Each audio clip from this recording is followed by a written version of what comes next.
lo que él les ordena es seguir con el objetivo de destruir a los judíos. Cuando los nazis invaden en marzo del 44 a Hungría, hoy está casi comprobado que la invaden únicamente para mandar a los judíos que el gobierno húngaro no les quería entregar. Cuando en marzo del 44 ya está claro que la guerra está perdida y se ocupan de cumplir este objetivo que no les va a dar absolutamente nada. Es decir, el objetivo es absolutamente irracional. Los métodos son absolutamente racionales. Eso que lo explican los psicólogos. Los historiadores te pueden decir eso. El objetivo fue irracional, los métodos, tenés toda la razón, fueron absolutamente racionales. Ahora, vamos a los párrafos. Y la pregunta está clara. La pregunta es si ellos lo creían o si usaron este tema como un tema para, como dijiste, para hipnotizar a las masas y llegar al poder. La respuesta está en 3 lugares, o vamos a irnos solamente a 2. Vamos a ir a la historia y vamos a ir al análisis de estos 2 párrafos. La historia dice lo que acabo de decir en este momento, que la historia dice 2 cosas. Vamos a ir por orden cronológico. La historia dice que si hubiera sido un método de propaganda para hipnotizar a las masas y subir al poder, tendrían que haber pasado 2 cosas. Primero, que la propaganda antijudía fuera siempre violenta en la misma medida en el sistema de propaganda nazi, porque si se supone que con esto se convence a las masas, entonces lo voy a usar siempre en un volumen muy alto. No. Cuando Hitler se da cuenta, por análisis que hicieron, muy racionales y muy inteligentes, entre el 28 y el 29, que uno de los motivos que les impiden ganar más votos es que a los alemanes no les gusta la propaganda brutal en contra de los judíos. Había mucho antisemitismo en Alemania, pero era un antisemitismo educado, un antisemitismo decente, no había pogroms en Alemania. Y el hablar en estos tonos era una falta de corrección, falta de buenos modales, baja el tono de la propaganda y eso, de acuerdo a sus propias encuestas, les trae más votos. Pero en segundo lugar, una vez que subieron al poder en 1933, si hubiera sido un medio para ganar poder, podrían haberse desentendido, serían los únicos políticos en la historia que se desentendieron de su propaganda y de su plataforma electoral. Absolutamente no serían únicos en eso.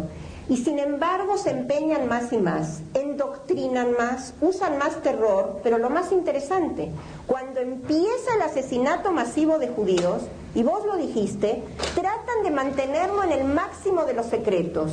Si hubiera sido un medio para hipnotizar a las masas, no lo habrían mantenido en secreto. Y ahora vamos a los 2 párrafos. Si ya hablaste de esos, quiero dar 2 o 3 más de los párrafos que están aquí. Es cierto que dice aquí que tiene que ser un movimiento político. ¿Pero qué quiere decir que tiene que ser un movimiento político? Quiere decir que no se tiene que quedar solamente en la idea, sino que hay que efectuarlo, hay que llevarlo a la práctica. No quiere decir que no cree en eso, simplemente dice que hay que llevarlo a la práctica. El párrafo que citaste después del pararrayos, yo lo puse simplemente no solo por honestidad intelectual, para dejar una discusión abierta hacia que a lo mejor de verdad lo veía al judío como un chivo expiatorio y él no creía en eso. Pero si ustedes leen con cuidado el párrafo, fíjense bien lo que dice. Dice, toda revolución, es el párrafo 12, toda revolución requiere la presencia de un pararrayos que atraiga y canalice el odio de las masas. Con esta idea en mente pasé revista a los eventos revolucionarios de la historia, preguntándome contra cuál elemento racial en Alemania podría dirigir mi propaganda. Debía encontrar la víctima adecuada, una en contra de la cual la lucha tuviera sentido. Hasta aquí parece que está buscando un chivo emisario para hipnotizar a las masas. Pero después dice, llegué a la conclusión de que una campaña en contra de los judíos sería tanto popular como exitosa. ¿Por qué? Porque pocos son los alemanes que no han sido humillados por la conducta de judíos o que no han sido perjudicados por ellos de una manera u otra. Entonces, ¿creía o no creía que los judíos eran un peligro? Los eligió porque él estaba convencido de que en verdad era un peligro para Alemania. ¿Alguien de ustedes sabe qué porcentaje de la población alemana era judía? Un poco menos de 1%, ¿sí? Entonces, desde acá pueden ver la irracionalidad del objetivo. Ni siquiera, si habláramos de Polonia, en Polonia había 10% de judíos, 33% de los habitantes de Varsovia eran judíos. A lo mejor alguien podría elaborar alguna racionalidad del peligro de los judíos. ¿Aquí? ¿En dónde? ¿En qué? Pero él estaba convencido de que era así. Y si no, lean el párrafo 13. No sé si lo leyeron, si no lo leemos juntos. Una judía, después de haber dado a luz, vendió su leche materna a una médica, ocultando el hecho de que era judía.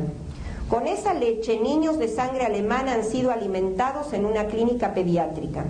La acusada ha sido impugnada por fraude. Los compradores de la leche han sido perjudicados porque la leche materna de una judía no puede ser considerada alimento para niños alemanes.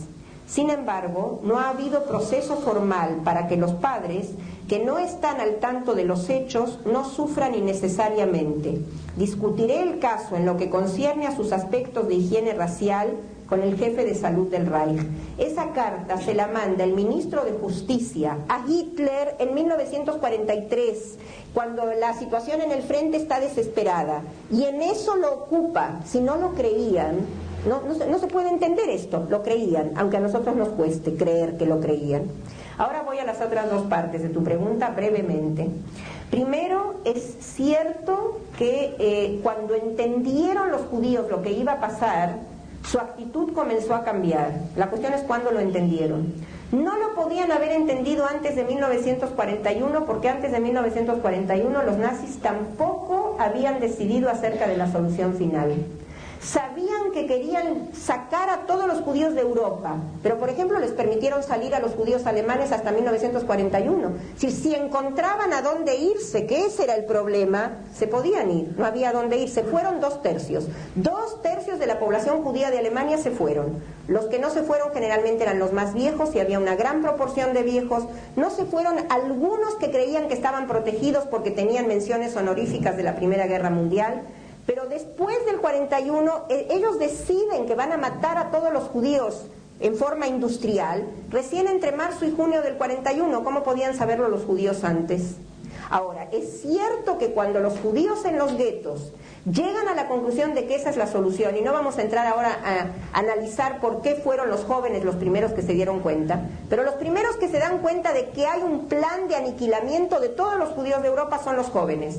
Recién a fines del 41, diciembre del 41, se dan cuenta de esa lógica y tratan de convencer a los mayores de una insurrección. Pero para eso tenemos que entrar a analizar si se podía hacer la insurrección, y no es el tema de esta clase, no se podía. Es decir, incluso los que la hicieron sabían que no la hacían para salvar vidas, no tenían ninguna esperanza de salvar vidas, la hacían para no morir como trapos, como dijo Heike Grossman, para conservar algo de honor en la muerte, pero sabían que no se iban a salvar, ni a ellos ni a los otros.